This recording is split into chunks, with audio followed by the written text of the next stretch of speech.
бо муҳимтарин хабару гузоришҳои рӯз барномаи иттилоотии пайғом манзили шумост. ассалому алайкум. با افتخاری 33مین سالگرد تأسیسیابی روز قواهای مسلح جمهوری تاجیکستان در تالار کاخ فرهنگ شهر پنجکند به نام علیم بابایف جمع آمدی باشگاه ایدانه و برنامه ادبی و فرهنگی برگزار گردید. هر سال سنه 23 فوریه در سراسر کشور همچون روز تأسیسیابی قواهای مسلح جمهوری تاجیکستان تجلیل می گردد. از تأسیسیابی این نهاد مقدس دولت 33 سال سپری شد. طبق نقشه چهاربینی مقامات اجرایی محلی حاکمیت دولتی شهر با مناسبت 33مین سالگرد روز قواهای مسلح جمهوری تاجیکستان در کاخ فرهنگ به نام علیم بابایف جمع آمدی تنتنوی و برنامه فرهنگی برگزار شد. جمع آمد تنتنوی با وارد نمودن پرچم ملی جمهوری تاجیکستان و سرود ملی جمهوری تاجیکستان آغاز گردید. نماینده مقامات اجرایی حاکمیت دولتی ولایت سوخت اکمل عاقلزاده پیام شادباشی رئیس ولایت رجب احمدزاده را به سهم حاضرین رسانید. قواهای مسلح جمهوری تاجیکستان در سالهای اولی صاحب استقلالی در شرایط نهایت حساس و مرکب سیاسی و اجتماعی تأسیس یافته است. تاریخ تأسیس آنها به نام اساسگزار صلح و وحدت ملی پیشوای ملت پرزیدنت جمهوری تاجیکستان محترم امامعلی رحمان پیوند ناگسستنی دارد. با تدبیرهای خردمندانه و سیاست دوراندیشانه رهبریت دولت ارتش ملی مرحله به مرحله تحکیم یافته به نیروی منظم و پراقتدار تبدیل گردید. رئیس شهر پنجکند عبدالخالق خالقزاده اشتراکچیان جمع آمد تنتنوی را با این سنه مهم تاریخی شادباش نموده چنین گفت: با تلاش‌های پیوسته اساسگزار صلح و وحدت ملی پیشوای ملت پرزیدنت جمهوری تاجیکستان سرفرمانده عالی قواهای مسلح کشور گنرال ارتش محترم امامعلی رحمان در سالهای نخستین صاحب اختیاری نیروهای مسلح مملکت تأسیس داده شد. باعث افتخار است که نیروهای مسلح ما امروز به یک ساختار واقعا با اعتماد متحد با نظام تبدیل یافتند. هیئت شخصی قواهای مسلح مملکت در لحظه‌های برای دولت و ملت بسیار حساس و تقدیرساز بارها توانستند صداقت خود را به وطن، ملت و سرور دولت ثابت سازند. مردم تاجیک در سیمای خدمتچیان حربی قواهای مسلح مملکت فرزندان بلند و ناموس و شجاع و دلیر خود را می‌بینند که با یاد کردن سوگند حربی به خلق و وطن خویش همیشه وفادار هستند. مقامات اجرایی محلی حاکمیت دولتی شهر پنجکند به مسئله‌های تربیت و تندرستی جوانان آماده نمودن آنها به خدمت حربی توجه دائمی ظاهر می‌نمایند و با قسم‌های حربی مستقر در حدود شهر همکاری‌های گسترده را به راه ماندند. ما امروز از خدمت سربازان همدیارانمان در جزء طعام‌های نظامی مملکت افتخار می‌کنیم. هر یکی شما افسران و سربازان و مردم سربلند شهر پنجکند را به مناسبت 33مین سالگرد قواهای مسلح جمهوری تاجیکستان صمیمانه شادباش نموده به هر یکی شما سلامتی، سربلندی و به وطن محبوبمان آینده درخشان را تمنا دارم. در جمع آمد تنتنوی مطابق فرمان وزیر مدافع جمهوری تاجیکستان رئیس شهر پنجکند عبدالخالق خالقزاده با رتبه پادپالکوونیک و نشان 30 سالگی قواهای مسلح جمهوری تاجیکستان سرفراز گردید. در فرجام جمع آمد تنتنوی به یک گروه فعالان و کارمندان کمیسریت حربی، قسم‌های حربی، اشتراکچیان برقرار نمودن ساخت کنیسیانی نشان 30 سالگی قواهای مسلح و سپاسنامه و تحفه‌های خاطروی مقامات اجرایی محلی حاکمیت دولتی شهر تقدیم کرده شد. گزارش دلشاده حلیمی و خیام جورایف، طلبشاه تاشف و شهباز قربانوف.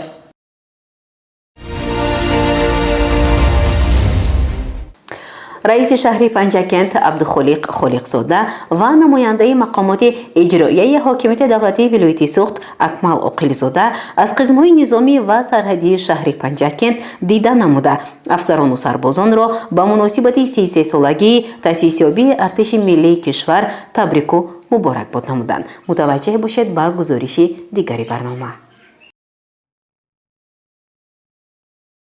با شرافت سیاست سازنده اساسگزار صلح و وحدت ملی پیشوای ملت پرزیدنت جمهوری تاجیکستان سرفرمانده عالی قوه‌های مسلح مملکت محترم امام علی رحمان در جزو تامهای قوه‌های مسلح جمهوری تاجیکستان برای خدمت افسران و سربازان تمام شرایط‌ها فراهم آورده شده است. با این مقصد در روز تجلیل 33مین سالگرد روز تأسیس‌یابی قوه‌های مسلح جمهوری تاجیکستان رئیس شهر پنجکین عبدالخالق خالقزاده با همراهی نماینده مقامات اجرایی حاکمیت دولتی ولایت سوخت اکمل عاقلزاده از قسم‌های نظامی و سرحدی مستقر در شهر پنجکین بازدید انجام دادند.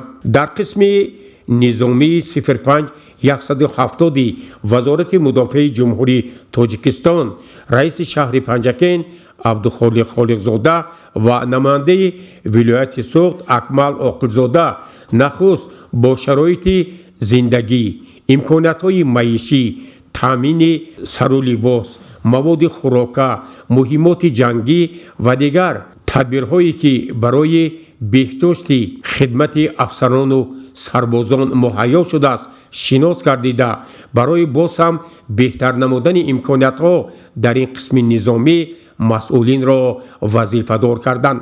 با مناسبت 33مین سالگرد تأسیس‌یابی قوه‌های مسلح جمهوری تاجیکستان در میدان این قسم نظامی جمع‌آمد با شکوه ادانه برگزار گردید. رئیس شهر پنجکین عبدالخالق خالقزاده هیئت افسران و سربازان را با این سنه فرخنده تبریک و مبارکباد نموده با آنها در راه حفظ مرز و بوم کشور، تامین امن و ثبات تاجیکستان و بلند برداشتن مهارت و استعداد حربی و نظامی کامیابی ها آرزو نمود. برای فعالیت پرثمر در ساحه آمادگی حربی از طرف مقامات دولتی به هیئت افسران و سربازان افتخارنامه ها و تحفه ها تقدیم گردید.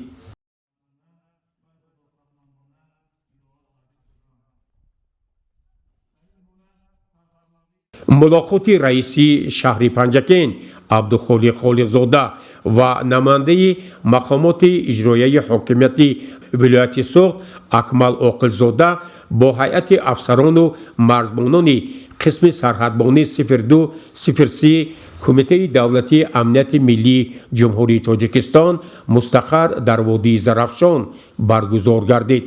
مورد ذکر است که اینجا نیز رئیس شهر پنجکین عبدالخالق خالقزاده و نماینده مقامات اجرایی حاکمیت دولتی ولایت سوخت اکمل عاقلزاده همه افسران و مرزبانان را با سنه فرخنده 33مین سالگرد تأسیس‌یابی قوه‌های مسلح جمهوری تاجیکستان تبریک و شادباش گفتند و تاکید شد که واقعا امروز مرزبانان تاجیکستان در خط اولی مبارزه با همه گونه قانون شکنی ها و سرحد شکنی ها قرار داشته آنها تصمیم گرفتند که برای حمایه مرز مقدس وطنمان آماده می باشند. در یک فضای تنتنوی به هیئت افسران و مرزبانان سپاسنامه و تحفه ها تقدیم گردیده همزمان در این قسم های نظامی برای افسران و سربازان بخشیده به 33مین سالگرد تأسیس‌یابی قوه‌های مسلح جمهوری تاجیکستان دسترخوان‌های ادانه آراسته شد که واقعاً از طرف رهبریت این قسم‌های نظامی برای چنین توجه و غمخواری به رهبریت ولایت سوخت و شهر پنجکین عرض سپاس بیان گردید. گزارش عباس همراساده و شهباز قربانوف.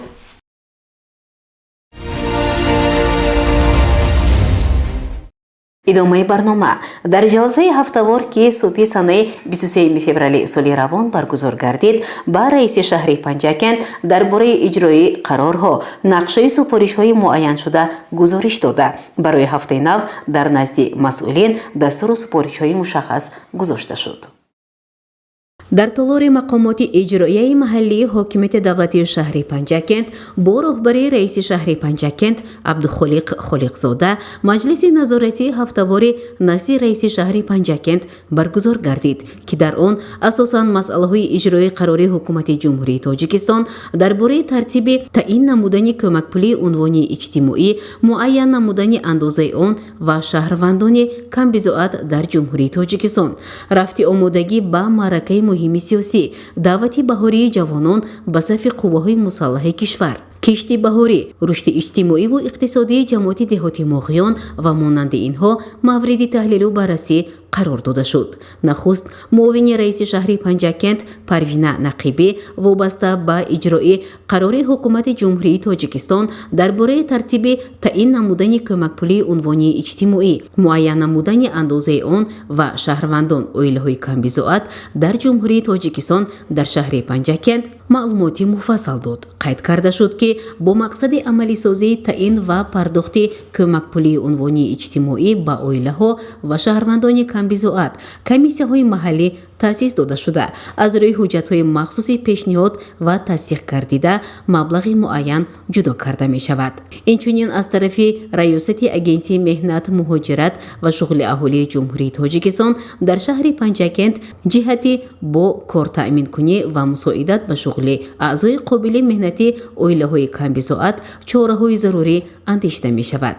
Бояд тазаккур дод, ки кӯмакпулии унвони иҷтимоӣ ба оила ва шаҳрванде, ки дар ҳудуди ҷумҳурии Тоҷикистон истиқомати доимӣ дорад, мувофиқи баҳодиҳии вазъи моддию маишӣ ва сатҳи неку аҳволи онҳо камбизоат эътироф мегарданд, таъин карда мешавад. Гуфта шуд, ки барои муайян намудани камбизоатии шаҳрвандон, оилаҳо ва ҳуқуқи гирифтани кӯмакпулии унвони иҷтимоӣ, ҳайати оила, вазъи иҷтимоӣ ва сатҳи маълумотнокии сардори оила, теъдоди маъюбон, ноболиғон, пиронсолони аз 80 сола боло ва дигар аъзои ғайри қобили меҳнат дар оила, даромади пулию молиявӣ, молу мулк, ҳолати манзили истиқоматӣ, қитъаи замини назди ҳавлигӣ ва заминҳои дигари дар ихтиёр будаи оила, шумора ва намудҳои чорвои шаҳрвандон ба назар гирифта мешавад. Комиссари ҳарбии шаҳри Панҷакент Абунасрзода доири омодагӣ ба даъвати ҷавонон ба сафи қувваҳои мусаллаҳи ҷумҳурии Тоҷикистон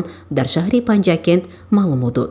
Ба гуфти ӯ, имсол шумораи ҷавонписарони ихтиёрӣ ба сафи артиши миллии кишвар афзун гардида, шаҳрвандон баъди гирифтани аввалин даъватнома ба комиссияҳои даъватӣ ҳозир шуда, масъулин тадбирҳои амалӣ меандешанд.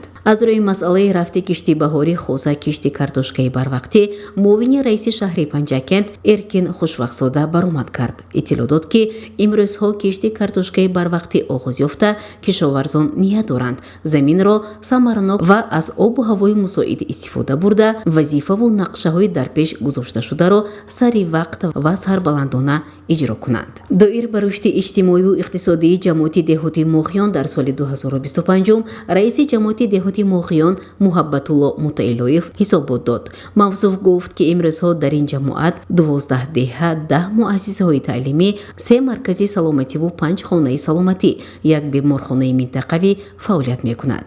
Мардуми деҳот асосан бо чорвопарвариву кишоварзӣ умр ба сар мебаранд. дар назар аст бо ташаббуси сокинони ҷамоати деҳоти Моғиён иншоотҳои гуногуни иҷтимоӣ таъмиру азнавсозӣ карда шавад. Инчунин бунёди майдони парчами давлатӣ, нишон, идораи сӯхторхомӯшкунӣ, кӯдакистони муосир, синфхонаҳои иловагӣ, гармхонаи замонавӣ ва мумфарш кардани роҳҳо пешбинӣ шудааст. барои амалишавии ин корҳои ободониву созандагӣ ва бунёдкориву хӯрамгардониҳо дастуру супориш ва тавзеҳо дода шуд. ҳамчунин дар рафти ҷаласаи ҳафтавор масъалаҳои муҳими шаҳру шаҳрдорӣ, ободониву бунёдкорӣ, омодагӣ ба кишти баҳорӣ, шиноидани голу дарахтони ҳамеша сабзу ороишӣ, тозаву озода намудани кӯчаву хиёбон ва гирду атрофи манзили зист супоришҳо дода шуд. маҷлиси ҳафтавори назоратӣ назди раиси шаҳри Панҷакент бо вазифагузориҳои навбатӣ барои ҳафтаи нав анҷом ёфт. ҳар ҳафта рӯзи шанбе дар мақомоти иҷроияи маҳаллии ҳокимияти давлатӣ қабули шаҳрвандон баргузор мегардад. гузориши дигари барнома ин мавзӯъро пурра месозад. طبق دستور سپارش‌های اساسگذاری صلح و وحدت ملی پیشوای ملت، پرزیدنت جمهوری تاجیکستان محترم امامعلی رحمان، راهبران مقامات محلی و تشکیلات کارخانه اینچنین مؤسسه‌ها جهت قبول شهروندان وظیفه‌دار شدند. در این زمینه موافق نقشه مقامات اجرایی محلی حاکمیت دولتی شهر پنجکند هر هفته روز شنبه راهبریت مقامات محلی شهر پنجکند عرض و شکایت و تکلیف و درخواست شهروندان را شنیده برای حل آن مسئولین را وظیفه گذاری می کند. هفته گذشته نیز تحت راهبری معاون یکم رئیس شهر پنجکند صبورجان صابرزاده قبول شهروندان برگزار گردید. دوام روز ساکنان وابسته به مسائل گوناگون از جمله گرفتن قطعه زمینی نزد حولگی، کمک مادی و مولوی و دیگر مشکلات روزگار مراجعت کردند. معاون یکم رئیس شهر پنجکند صبورجان صابرزاده هر یک درخواست و عرض و شکایت را به طوری باید و شاید گوش کرده مسئولین را جهتی در چهارچوب قانون تحلیل و بررسی نمودن معماهای جای داشته وظیفه دار کرد. باید گفت که زیاد از 40 نفر ساکنان شهر و دهات پنجکند امکان پیدا کردند که از مشکلات خویش با راهبری مقامات محلی سخن گفته بابت حل آن از مسئولان مصلحت و جوابهای مشخص گیرند. یادآور می‌شویم که هر هفته روز شنبه مردم شهر و دهات پنجکند امکان دارند در مقامات محلی ضمن قبول شهروندان مستقلانه اشتراک کرده برای حل مشکلات خویش پاسخ گرفته باشند. در تالار شعبه وزارت کارهای داخلی جمهوری تاجیکستان در شهر پنجکند جلسه مشترک کمیسیون بین اداروی مقاومت با سودای آدمان دایر گردید. متوجه باشید به گزارش همکاران ما. با مقصد اجرای دستور و سپارش‌های راهبریت وزارت کارهای داخلی جمهوری تاجیکستان، قرارهای جلسه سیاری کمیسیون بین اداروی جمهوری تاجیکستان اوید به سودای آدمان که 12 فوریه در شهر خوجند برگزار گردید از طرف شعبه وزارت کارهای داخلی جمهوری تاجیکستان در شهر پنجکند تدبیرهای هدفناک معرفتی و اطلاعاتی مورد عمل قرار گرفت. در این روند جلسه مشترک کمیسیون بین اداروی مقاومت با سودای آدمان دایر گردید که در کار آن نمایندگان مقامات اجرایی محلی حاکمیت دولتی شهر پنجکند، حفظ حقوق، هیئت راهبری و شخصی شعبه وزارت کارهای داخلی جمهوری تاجیکستان در شهر پنجکند، راهبران مؤسسه کارخانه‌ها، جماعت‌های دهات، محله‌های شهر، فعالان ساحه‌های معارف، تندرستی، فرهنگ، نمایندگان واسطه‌های اخبار عامه و دیگر مسئولین شرکت ورزیدند. پیرامون ظهورات خطرناک سودای آدمان، رفت اجرای نقشه ملی جمهوری تاجیکستان اوید به مقاومت علیه سودای آدمان، عامل‌های روی آوردن بعضی شهروندان به خرید و فروش آدمان، شامل شوی به حزب و حرکت‌های اکستریمیستی و تروریستی، گروه‌های متشکل جنایتی، مهاجرت مهنتی، راه و اصول‌های تقویت بخشیدن مبارزه علیه این پدیده تشویش آور سردار شعبه وزارت کارهای داخلی جمهوری تاجیکستان در شهر پنجکند پدپلکونیک میلیسیا تشریف ساده شاولی تورخان معروضه تحلیل را با دلیل و رقم‌های مشخص ارزیابی کرد. او تاکید نمود که 12 فوریه سال روان در شهر خوجند جلسه سیاری کمیسیون جمهوری بین اداروی اوید به سودای آدمان برگزار شده. ضمن آن رئیس ولایت سوخت، معاون یکم رئیس مجلس ملی مجلس عالی جمهوری تاجیکستان رجب احمدزاده، رئیس کمیسیون بین اداروی جمهوری تاجیکستان اوید به مقاومت با سودای آدمان، معاون یکم وزیر کارهای داخلی جمهوری تاجیکستان گنرال پالکونیک علمشاهزاده عبدالرحمن علمشاه پیرامون نتیجه های فعالیت کمیسیون حدودی оид ба муқовимат бо савдои одамон дар вилояти суғд сухан гуфта нақшаю вазифаҳои мақомоти давлатӣ ҳифзи ҳуқуқ ва аҳли ҷомеаро ҷиҳати баландбардоштани масъулият дар самти пешгирию муқовимати муштарак бар зидди ин зуҳуроти хатарнок бартарафсозии баъзе мушкилоти ҷойдошта мушаххасу муайян намуданд. сардори шӯъбаи вазорати корҳои дохили ҷумҳурии Тоҷикистон дар шаҳри Панҷакен подполковники милитсия ташрифсозда Шовали Турахон ба иштирокчиёни ҷаласаи муштарак иттилоъ дод ки давоми соли 2025 вобаста ба савдои одамон дар ҷумҳурӣ нисбат ба 73 нафар яъне 46 нафар мард ва 27 нафар зан 56 парвандаи ҷиноятӣ оғоз гардида аз 73 нафар айбдоршаванда 48 нафар яъне 36 нафар мард ва 11 нафар зан дастгир карда шуданд. аз ҷониби мақомоти ҳифзи ҳуқуқ 177 нафар қурбониёни савдои одамон 143 нафар мард 24 нафар зан ва 6 нафар кӯдак муайян шуданд. дар вилояти суғд ҷиҳати муқовимат бо савдои одамон нисбат ба 27 нафар 17 нафар мард ва 10 нафар зан 19 парвандаи ҷиноятӣ оғоз гардид. муовини раиси шаҳри Панҷакен Мурод Шукрзода зимни суханронии хеш изҳор дошт ки дар ҷаҳони муосир ва ноороми садаи 21 падидаи номатлуби савдои одамон дар радифи шомилшавӣ ба ҳизбу ҳаракатҳои ифротгарою террористӣ гардиши маводи мухаддир қочоқи силоҳ аз ҷиноятҳои вазнину ташвишовар дар саросари ҷаҳон ба шумор рафта ин раванди хатарнок кишвари моро низ таҳдид мекунад. дар поёни ҷаласаи муштарак нотиқон ҳозиринро ба ифтихори 33-мин солгарди таъсисёбии қувваҳои мусаллаҳи ҷумҳурии Тоҷикистон самимона табрику муборакбод намуда бо мақсади татбиқи нақшаи миллии муқовимат бо савдои одамон дар ҷумҳурии Тоҷикистон барои солҳои 2026 ва 2027 нақшаҳо муайян ва вазифаҳои масъулин мушаххас карда шуданд. гузориши Аббос Ҳамросода ва Шоҳҳусайн Солиҳов.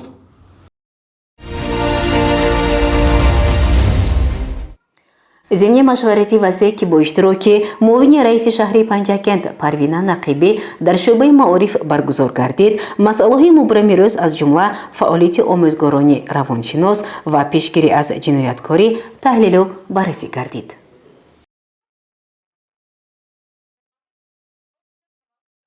бо иштироки равоншиносон муовинони директорон оид ба тарбия раиси шӯрои занони муассисаҳои шаҳру диёвоти Панҷакент мулоқот доир гардид. вохӯрӣ дар шӯъбаи маорифи шаҳр баргузор гардида дар он муовини раиси шаҳр Парвина Нақибӣ, мудири маориф Усмонзода Мақсатулло ва Қудрат Шукуров мутахассиси пешбари шӯъбаи маориф иштирок ва суханронӣ намуданд. муовини раиси шаҳр Парвина Нақибӣ зимни суханронии худ қайд намуд ки худкушӣ ва сӯи-қасд ба ҷони худ дар лаҳзаҳои ҳассостарини ҳаёти инсон рух медиҳад ва таъсири равонӣ низ дар пай дорад. ба андешаи ҷомеашиносон ин амал дар зеҳни одамон ба вижа ноболиғону ҷавонон дар натиҷаи номутобиқатии равонию иҷтимоӣ ва ҳолатҳои номусоиди зиндагӣ пайдо мешаванд. ӯ илова намуд ки ҳамаи моро мебояд дар ин лаҳзаҳо бо ноболиғон корҳои фаҳмондагиро бештар намуда эшонро аз ҳолати ногувор берун орем. омӯзгорон ва равоншиносон бояд бо падару модарон ҳамеша дар алоқа буда бо ҳам ҳамкории зист дошта бошанд ва хонандагонро ба роҳи дуруст раҳнамон созанд. мудири маорифи шаҳр зимни суханронии худ аз камбудиҳои ҷойдошта сухан намуда иброз намуд ки яке аз мушкилоте ки имрӯзҳо дар аксар муассисаҳо ҷой дорад ин аз дарс дер мондани хонандагон ва бетаваҷҷӯҳии волидайн буда аз ин ҷост ки ноболиғон аз беаҳамияти истифода намуда даст ба ҷиноят мезананд. Усмонзода Мақсатилло бо хушнудӣ иттилоъ дод ки дар шаҳри Панҷакен нисбат ба соли гузашта имсол ҷинояткорӣ аз ҷониби ноболиғон камтар буда моро зарур аст ки корҳои тарғиботиву ташвиқотиро миёни хонандагони муассисаҳо бештар намоем. ӯ илова намуд ки бо мақсади пешгирии ҳуқуқвайронкуниҳои маъмурӣ ва ҷинояткорӣ дар байни ноболиғон муайян ва дастгир намудани ноболиғони оворагард аз мактаб дур монда, пешгирии ҳолатҳои дарсшиканӣ, худкушӣ ва сӯйқасд ба ҷони худ, кормандони мақомоти ҳифзи ҳуқуқ низ тибқи нақшачорибиниҳо корҳои фаҳмондадиҳӣ ва тарғиботию ташкилотиро роҳандозӣ намуданд. вале ин на танҳо вазифаи як нафар ё як ниҳод буда кори дастаҷамъонаи ҳамагон аст. пас биёед ба ояндаи насли наврас бепарвоӣ нанамуда даст ба дасти ҳам додаву ояндаро аз имрӯз барояшон равшан намоем.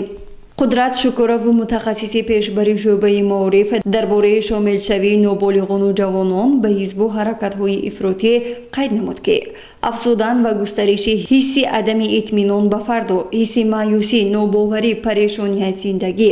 дар ин маврид ҷавононе ки дар зиндагӣ роҳи дурусти худро намеёбанд ё ноком мегарданд, раҳоӣ аз онро дар шомилшавӣ ба ҳизбу ҳаракатҳои ифротӣ мебинанд. дар ин ҳолат шомил шудани ҷавонон ба ҳизбу ҳаракатҳои тундгаро бештар омили иқтисодӣ, иҷтимоӣ, ахлоқӣ ва маънавӣ дошта, баъзе аз онҳо фирифтаи тарғиботи ҷалбкунандаи ин гуна ҳаракатҳо мешаванд.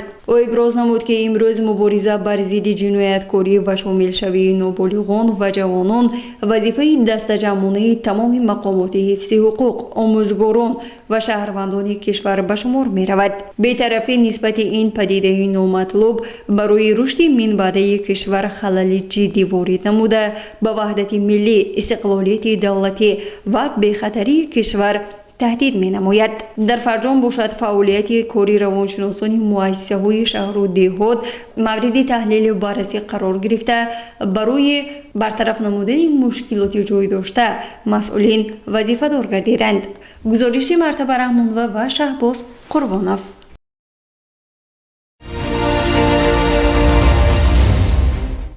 ба муносибати 33-юмин солгарди таъсисёбии Қувваҳои Мусаллаҳи Ҷумҳурии Тоҷикистон дар коллеҷи тиббии шаҳри Панҷакент маҳфили адабию фарҳангӣ баргузор гардид. имрӯзҳо дар саросари кишвар 33-юмин солгарди таъсисёбии Қувваҳои Мусаллаҳи Тоҷикистони соҳиби истиқлоламонро бо шукргузорӣ аз фазои орому осоиштаи ватани азизамон ҷашн гирифта истоданд. давлат ва мардуми Тоҷикистон дар симои хизматчиёни Қувваҳои Мусаллаҳ, ҳомиёни боэътимод ва муҳофизони далеру шуҷои марзу буми ватанро мебинад. дар муассисаи давлатии таълимӣ коллеҷи тиббии шаҳри Панҷакент бахшида ба ин санаи фархунда конфронси илмии фарҳангӣ таҳти унвони артиши миллӣ сипари боэътимоди ватан доир гардид. чорабинӣ бо садо додани суруди миллӣ оғоз ёфт. нахуст намояндаи ҳизби халқи демократии Тоҷикистон дар шаҳри Панҷакент Қобилҷон Ҷалолов ба сухан баромада афзуд ки ҳар як давлат артиши миллии худро дорад, вале Қувваҳои Мусаллаҳи Ҷумҳурии Тоҷикистон дар рӯзҳои арзи ҳастӣ намуд ки дар кишвар нооромӣ буд ва воқеан Тоҷикистон ба ин нерӯ эҳтиёҷ дошт. соли 1992 дар Ҷумҳурии Тоҷикистоне ки ҷанги шаҳрвандӣ мерафт ва хеле солҳои даҳшатбор буд. санаи 8 декабри соли 1992 аз ҷониби раиси шӯрои олии Ҷумҳурии Тоҷикистон Эмомалӣ Раҳмон қарор дар бораи таъсиси Қувваҳои Мусаллаҳи Ҷумҳурии Тоҷикистон ба имзо расида. он дар заминаи фронти халқӣ ва қувваҳое ки ҳукумати конститутсиониро ҷонибдорӣ мекарданд таъсис дода шуд. сипас директори муассисаи давлатии таълимии коллеҷи тиббии шаҳр Маҳмадмурод Сафаров ҳозиринро ба ифтихори ин ҷашни фархунда шодбош намуда иброз дошт ки имрӯз ки дар даврони истиқлолияти кишвар қарор дорем, дар ҳавои софу беғубор сулҳу ваҳдат нафас мекашем, шукри ин сарзамини обод, шукри даврони накӯ менамоем. мардуми сарзамини офтобиямон имрӯз ба хизматчиёни ҳарбии Қувваҳои Мусаллаҳ ифтихор намуда дар симои ҳар яки онҳо фарзандони далеру шуҷои ватанро мебинанд ва бовар доранд ки ба савганди ҳарбии худ содиқ монда ба боварии халқ сазовор хоҳанд буд. аъзои шӯрои ҷанговарони байналмилал Худойназар Мусои Хушад зимни баромади хеш қайд намуд ки ҳимояи ватан қарзи ҳар як ҷавонмард аст. чорабинии фарҳангӣ бахшида ба 33-юмин солгарди таъсисёбии артиши миллӣ хеле хотирмон ва анҷомбахши он буд. гузориши Майсара Тилоева ва Шаҳбоз Қурбонов.